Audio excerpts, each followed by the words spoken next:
Welcome back to HTP Podcast, where we go beyond just strokes and strategy. Our mission is to change the culture, having one conversation at a time through a more positive and holistic approach. And today we have Tanya on the podcast. And Tanya, we actually met through online, but it was like we immediately clicked. We had a lot of things in common and like-minded beliefs and thoughts about tennis. And I really wanted you to come on. You have so much experience being, competing in tennis yourself, being a competitive coach, and then also being a parent, having a son who competed in tennis very competitively as well. You have the whole trifecta, which most people don't. And I think with that, you have such a unique experience for people to learn and share. On top of, you have a couple books out, Performance Decoder, that I definitely want people to learn about as well. And definitely want you to come back on and share more about that. If you can share a little bit of some of those key experiences through your basically tennis journey. I started probably late in today's standards. And so I didn't really pick up a racket till I was around 10 years old. Didn't start playing tournaments till I was 14. So, as a player, ambitious as I was never going to make it, on the pro tour. But I loved tennis. But I also found I loved teaching. I kind of stepped very quickly from the playing into teaching. And I was extremely fortunate that a local club hosted a USPTR certification course. So very early in my career, I had this opportunity and was totally pulled in by the logic and the progressional teaching method of Dennis van der Meer, who founded it. And that was an instrumental point in my coaching career. I loved it. It was logical. That resonated with me really, really well. From there, after getting that certification, I met with Dennis and his assistant in a symposium in London, which was, again, a massive privilege that he came over to the UK. And the assistant said, if you're really keen to do this, there's a couple of things I recommend. Go to a tournament, go and see how it works behind the scenes, and also come to Hilton Head and do your certification upgrade with Dennis himself and do some workshops. So this was fantastic advice. So I did, at the tender age of 20, I took myself on an aeroplane over to Miami, to the Lipton International, as it was known then. And this coach very kindly gave me a player's guest card. He was working with a couple of South African girls. And I got to get up close and personal with, the likes of Steffi Graf, Gabriela Sabatini, and just seeing what the reality of the tour was. What we see on television, all the glamour and arena courts, behind the scenes, it was, and it was a massive wake-up call to me to see the amount of waiting around. These top-class players just sitting around tables in lounging areas and waiting. So it was a massive eye-opener to see that, and chasing practice courts, moving around Miami to, it just wasn't the whole glamorous thing that I'd, seen during my formative years in tennis. And I have to say at this point that tennis for me, when I was growing up, it was a bit of a changing of the guard, because we'd gone from the likes of Chris Evert and Bjorn Borg, who were very emotionally contained and made tennis look very easy and very graceful, to the McEnroe era and the Navratilova era. And it always struck me right from the very sort of earliest time that what differentiated an incredibly good tennis player to a champion, what created that Grand Slam champion. I always had been interested in that. And obviously going through the Miami experience. And then the following year, I went to Hilton Head, where I was very determined to do it right with Dennis. So if anyone was going to certify me, I wanted it to be him. I went over there and did an internship. I was incredibly fortunate to go to Hilton Head. Within my time there as an intern, I got to spend time with Dr. Jim Loehr, who introduced me to mental toughness. So, from the UK, mental toughness wasn't even talked about. The word mental was a weakness. So to actually have somebody come up front and say, right, this is how it works, this is how important it is. And one thing struck me completely was his, very initial statement on the first morning saying, how much of a match is spent actually hitting the ball? And, the group was saying, 40%, 50%. And he's like, no, it's 25%. So therefore, 75% of the time, what are you doing? And then people just realized, that was the mental time. That's the time you're on your head. That's the time you're telling yourself stories. That's key to controlling that if you want to control the 25% of actually hitting. That stayed with me for the rest of my career. And he was a huge influence on my direction. after that, I came back to the UK ready to hit the UK with mental toughness. And this is how you do things. And with PTR, methodology, the UK wasn't quite ready for either that or me. I'm not sure which, but it wasn't quite ready for that. And it was very frustrating because I realized the impact of it, but nobody really wanted to talk about it. There was no formal education in it. So I kind of struggled a little bit. It was a bit frustrating. I tried to make a career within coaching itself. But again, because I'd chosen the American route and not the English route, it became a little tricky. Having been a little frustrated with the path of my coaching career, I actually, financially, I needed to step away from tennis for, about a decade. And I became a fully qualified chartered accountant and financial analyst, which again resonated with me because it was structured. And, I learned a lot of analytical skills, which have held me in good stead in, my follow-on building a system for sort of performance decoding. So it wasn't a wasted time. It gave me a good systems understanding and structural understanding. But then I started my family and I had 2 boys, and the youngest, with no real intention from myself, but he just became incredibly enthusiastic about hitting any ball with anything, whether it was a stick or a lightsaber or a tennis racket. He loved playing and hitting a ball. It's difficult as a parent. I've been the coach, or I've been the player, but when it's your child, you don't want to overstep the mark or push too hard because you have that coaching background. But I just let it, evolve. But he loved playing, so he sort of fell heavily into the tennis journey and loved it. And obviously, that was probably the toughest chapter in my tennis career, was having a child. You go through it yourself. You can take anything yourself, but as a parent, you suddenly become helpless. And he's playing competitively very young, around 4 or 5 years old, and it was tough. The time that my son started playing coincided with the advent of mini tennis. So that hit the UK with the red, orange, and green ball. And I have to say, I respected the system completely because it was physically appropriate. They could learn good technique without putting the pressure on their bodies, which obviously I hadn't witnessed before. Yeah. It was a great evolution, a very great opportunity for young players. And what I noticed, that you suddenly had mini Federers and mini Rafas on court before your eyes in a small scale, and it was phenomenal. But very quickly I realized that although we were creating mini pros on mini courts, emotionally, these are children. These are kids that do not have that emotional foundation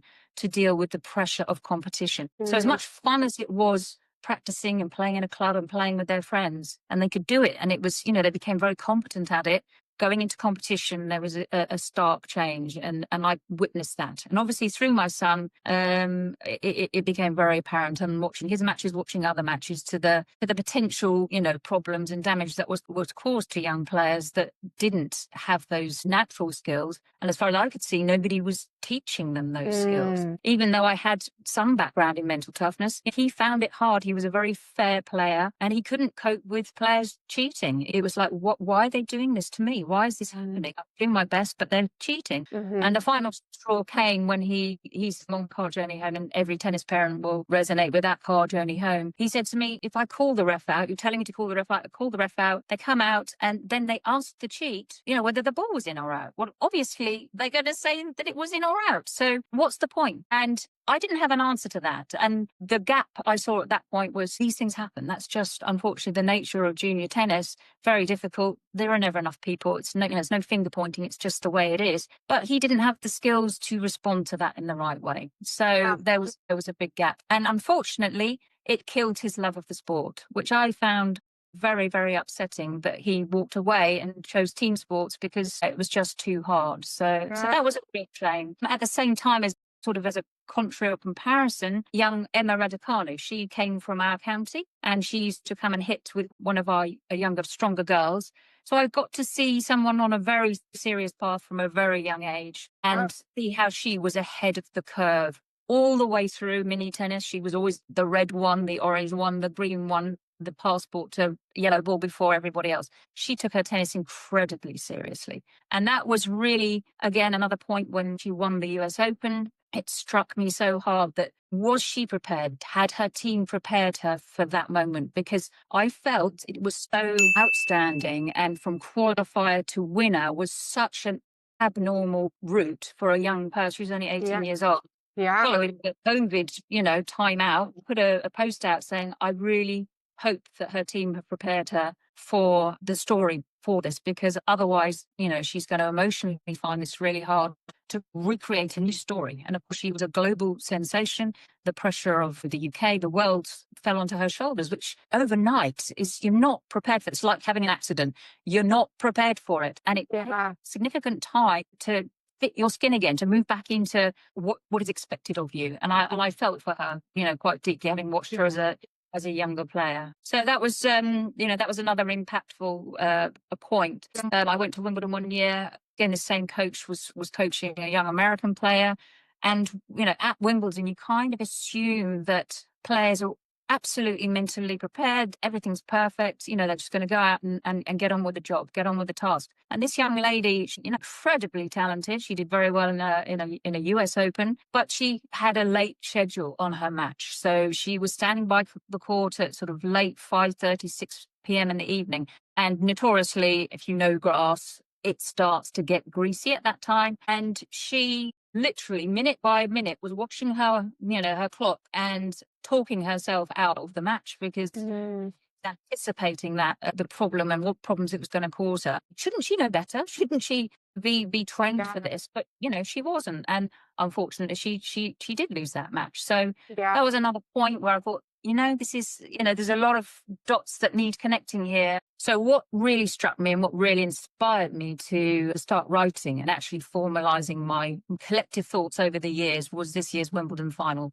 Because Amanda, what a phenomenal player. I mean, she is so talented, and to have, fought so hard to get to that final, to then have that moment where she didn't know what to do. And I felt, and everybody in centre court must have felt for her in that moment. But what shocked me was the commentators. Nobody knew what to say or how to talk about it. And I thought, in 2025, we still can't talk about emotional collapse, even at the highest level. And I said to myself, right, through my son's experience, through everything I've learned, I need to write this down. I need to join the dots. I need to make it so that people can share this amongst players from not obviously the early stage, but when it's age appropriate, to give them these skills so that it's not technical, tactical, physical, and even mental. I do have my feelings on even the terminology of mental versus emotional, because I do believe that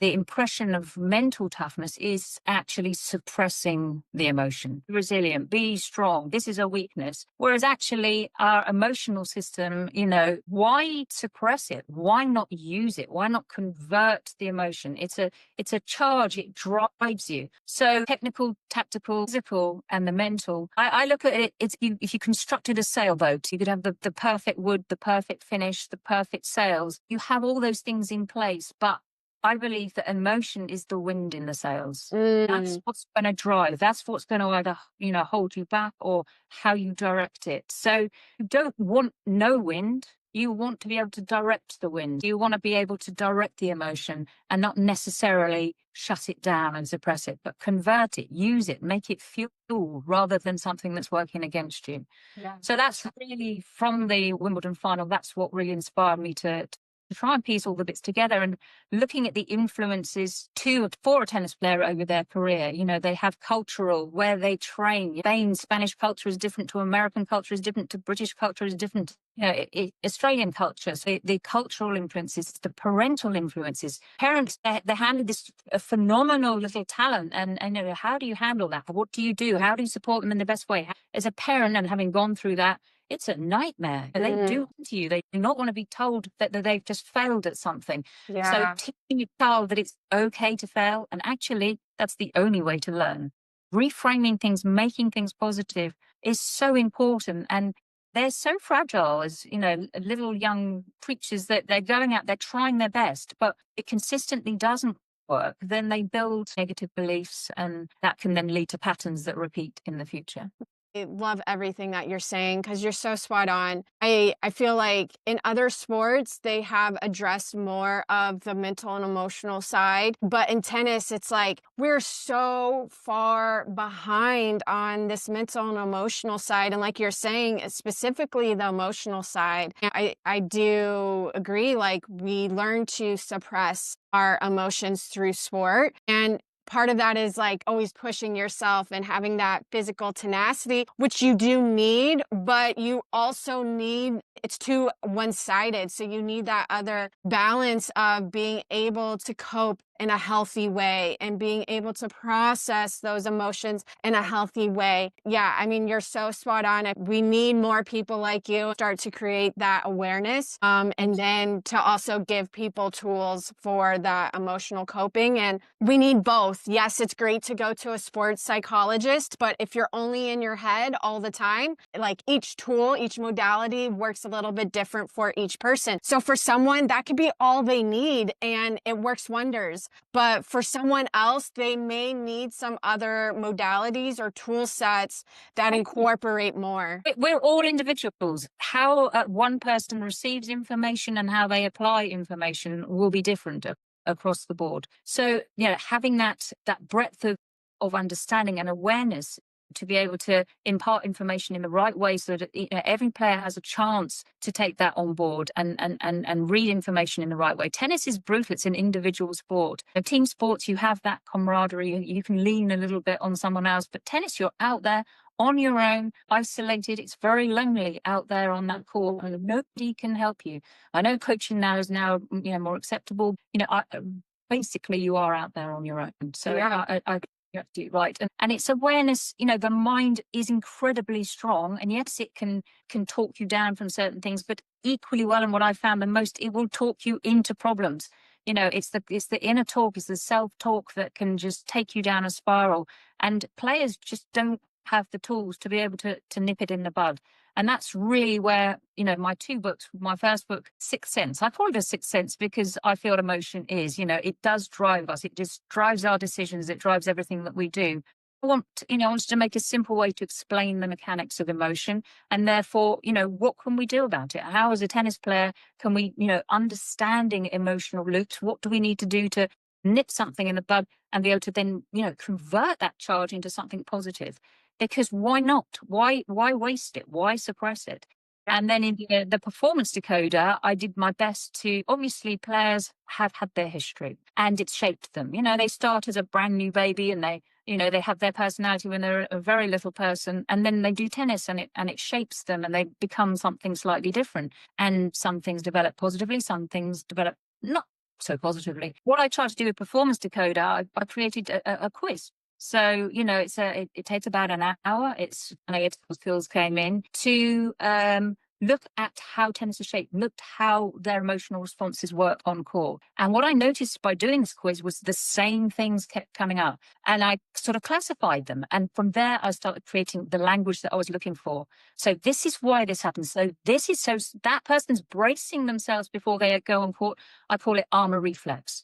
And armor reflex is great. It protects you, but it also can trap you. You can become in your own cage by blocking too much out. Identity is a massive topic. I've had kids who have become the sport.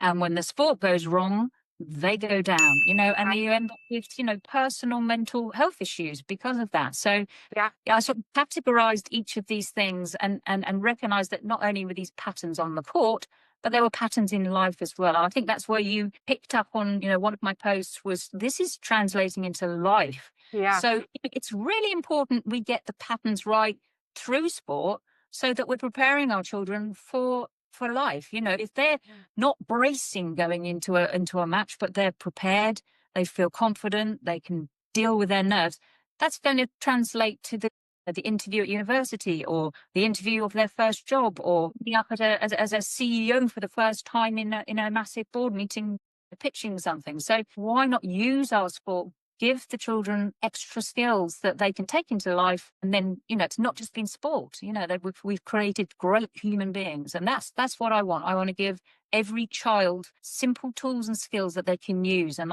last week, I was working with a young lady who was doing sitting some exams. And I said, right, okay, are you nervous? She said, well, yes. I said, right, okay. What are we going to do about that? What have we learned to do before you go on court? And then she took that and she did all of her little reps that I do with her to ground and to breathe and to get herself in a great emotional state before she went for the test. So it can be used anywhere in life. So it's not just sport, it's life skills, which I think is, why not use sport? Yeah, absolutely. I love that. Tanya, where can they find your book? My books are on Amazon.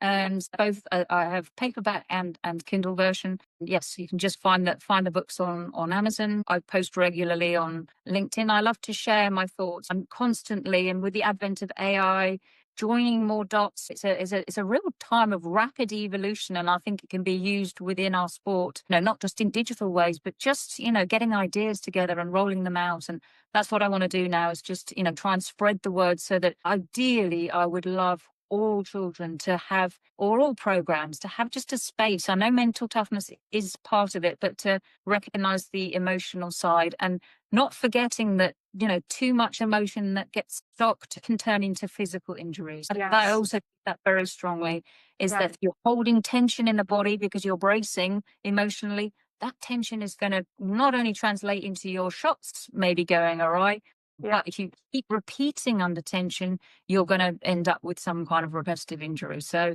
it's looking at the body, listening to the body, and, it's not just the mind. The mind is just a computer. It's a processor. You feel this in your body first. The emotion is the language between the body and the mind. So it's working with them all together. That's how I see, if younger people could understand that, and that it's okay not to feel okay all the time. It's just, and it's not bad. It's just part of the learning. Emotion isn't drama. It's information, and we need to stop talking about it as we don't want to talk about that, or that's a weakness. It's not. It's just data. And if we process that data intelligently, that is the subline of one of my books. Emotion is data. Intelligence is how we respond to that. So respond in the right way, and we integrate it in the right way, you're going to have a lot more consistency in your performance and general future-proofing your well-being, which I think is probably the most important. Absolutely.